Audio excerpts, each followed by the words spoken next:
இது கேட்கவே புதுசா இருக்கு. இன்னும் எவ்வளவு நேரம் நம்ம இப்படியே பிடிச்சிட்டு இருக்கணும்? நீதான் ஆசைப்பட்டு பிடிச்சிட்டு இருக்கேன்னு நான் நினைச்சேன்.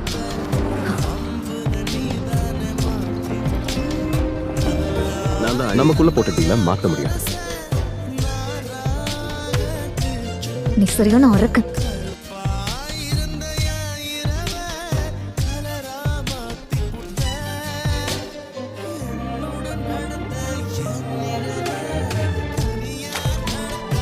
எனக்கு ஒரு ஆசை இருக்கு.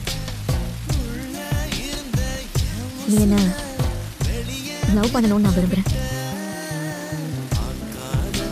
என் விருப்பத்தை உன்னால நிறைவேற்ற முடியுமா?